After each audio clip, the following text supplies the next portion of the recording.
darles las gracias por la atención que me van a prestar durante los próximos 15 minutos.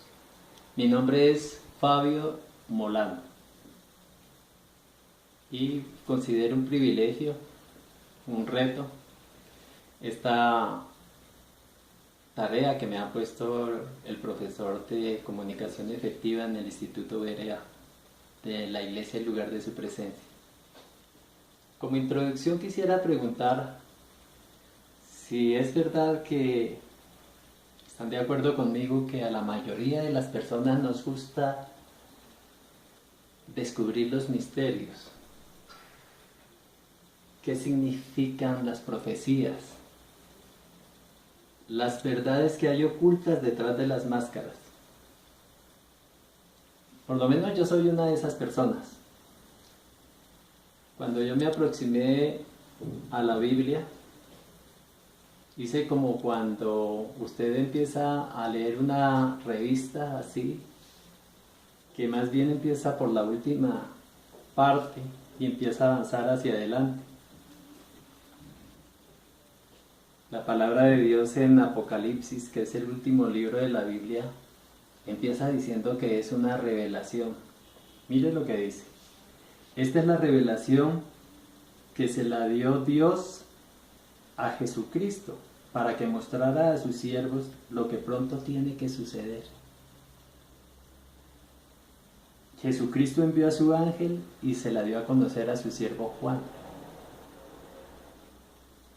Y este da fe de todo lo que ha visto y de la palabra de Dios y del testimonio de Jesucristo.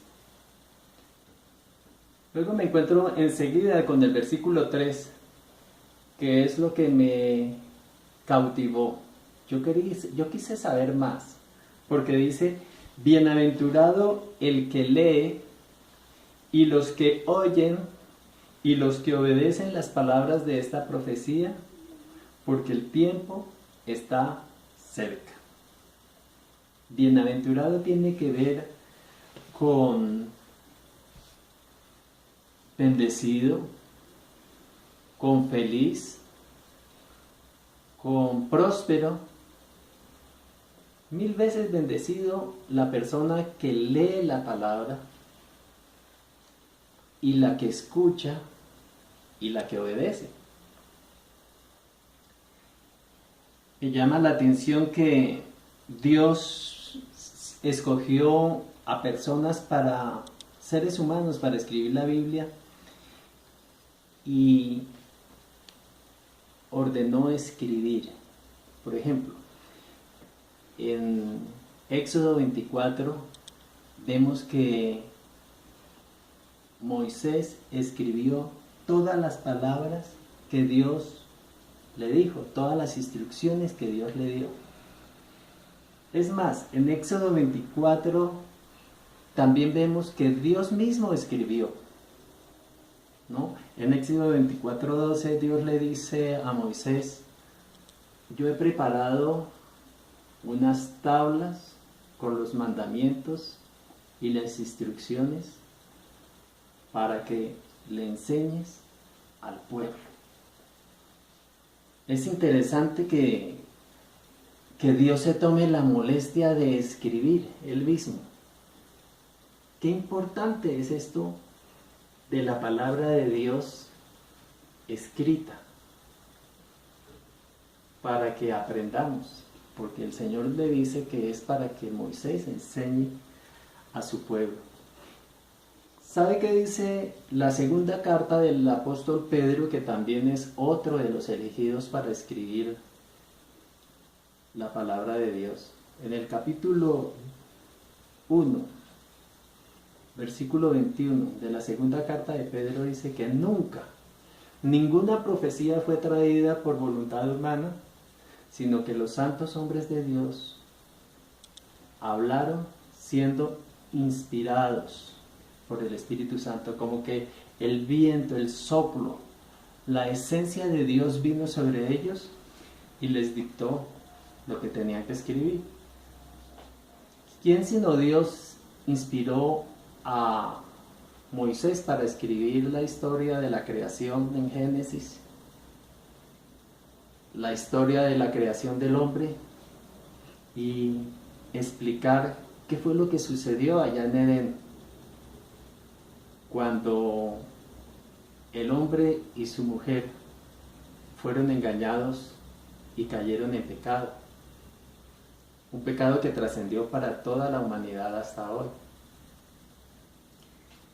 Vemos que en Génesis 3:15 Dios le dice a la serpiente que un día el hijo de la mujer le aplastará la cabeza. También dice el Señor que la serpiente alcanzará a herir en el carcañal al hijo de la mujer. Y eso fue precisamente lo que ocurrió en la cruz.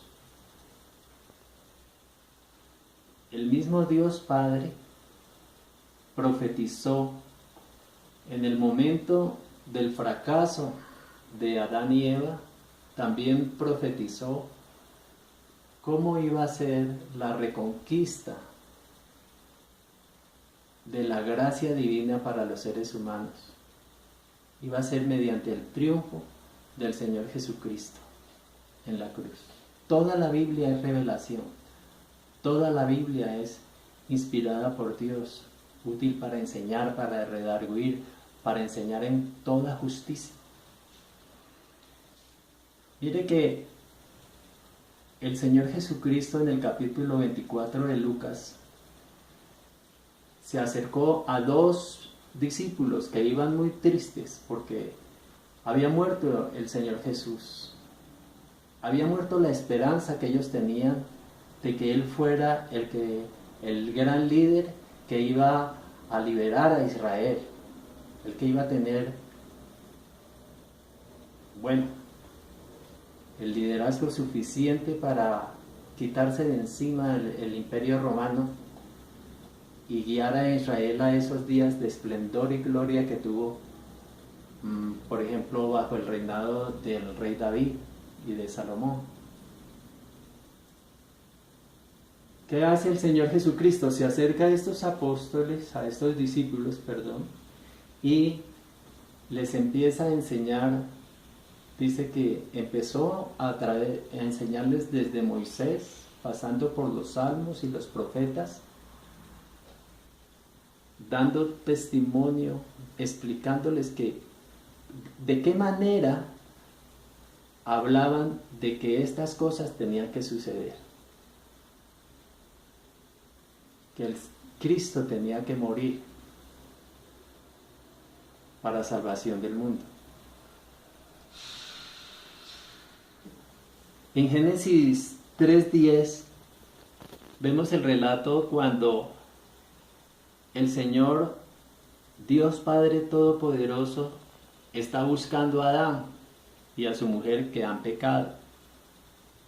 Y la respuesta que Adán le da a Dios es: tuve miedo porque estaba desnudo. Y vemos un cuadro dramático aquí. El hombre había hecho un esfuerzo meramente humano con hojas de higuera. Había tejido, dice la palabra, unos vestidos, se había cubierto con hojas de higuera, él y su mujer.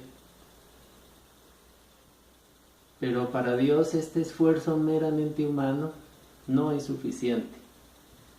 La palabra de Dios dice que Dios mismo, en Génesis 4:21, dice que Dios mismo les hizo vestidos de pieles de animales. Para que la piel de un animal pueda ser usada para hacer un vestido, tiene que morir el animal. Entonces un animal inocente murió para cubrir el pecado de Adán y Eva. Y esa también es una figura del Señor Jesucristo. Cuando el gran Juan Bautista vio entre la multitud y reconoció al Señor Jesucristo, lo que le dijo a sus discípulos fue: he ahí el Cordero de Dios que quita el pecado del mundo.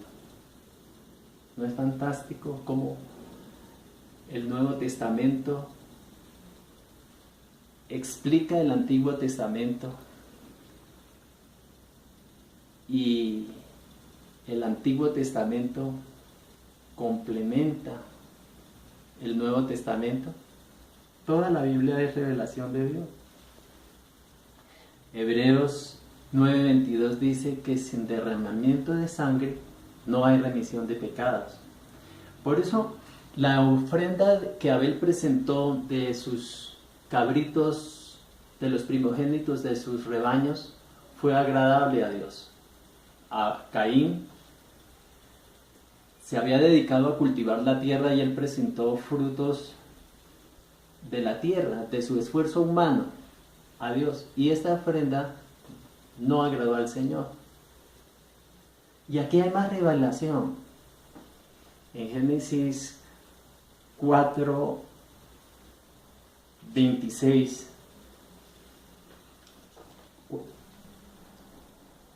4:6 dice que Dios le sale a Caín y le empieza a preguntar: ¿tú por qué estás enojado? ¿Por qué ha decaído tu semblante? ¿Por qué estás tan enfurecido? La verdad, Dios sabe todo. Pero si Dios nos hace preguntas, nosotros tenemos que buscar las respuestas, procurar darle unas respuestas. Eso es precisamente lo que Dios quería hacer con Caín, llevarlo a buscar las respuestas. Porque Dios sí sabía lo que había en el corazón de Caín. Está escrito en la Biblia, en Jeremías 17:9, que el corazón del hombre es supremamente engañoso y perverso. ¿Quién lo conocerá? Y el Señor Dios Padre Todopoderoso dice que yo, Jehová, examino los pensamientos y discierno las intenciones del corazón de los hombres. Entonces vemos aquí cómo el amor de Dios ha identificado la tragedia, la tormenta que hay en el corazón de Caín, los pensamientos que lo llevan a maquinar contra su hermano. Y es que Dios conoce las tormentas que hay en nuestro interior, conoce nuestros amores, conoce nuestras tristezas, nuestras alegrías, nuestros odios, nuestros anhelos, nuestras decepciones. Y como un padre quiere evitar que Caín continúe su plan para asesinar a su hermano, le dice también una salida, le da una salida, le dice: mira, tú serás aceptado si haces lo correcto, pero si no, si decides no hacer lo correcto, ten cuidado, porque el pecado está a la puerta, ansioso como una fiera para atraparte, pero tú debes dominarlo y enseñorearte de él. ¿Sabe que hay otra persona que llama a la puerta también? El Señor Jesucristo en Apocalipsis 3:20 dice: he aquí yo estoy a la puerta y llamo. Si alguno oye mi voz y abre la puerta, yo entraré en él, cenaré con él y él conmigo. Y esta es otra revelación.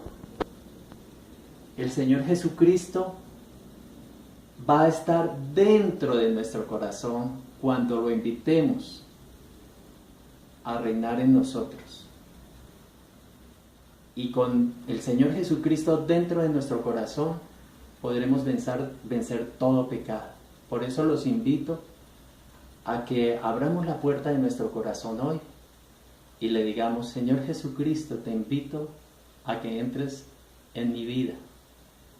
Toma control de mi vida, Señor, a través de tu Espíritu Santo. Lávame con tu sangre. Quiero conocerte, Señor. Quiero ser tu siervo. De ahora en adelante y para siempre, confío en ti. Padre Santo, me abandono en tus manos. En el nombre del Señor Jesucristo. Amén. ¿Me pasé?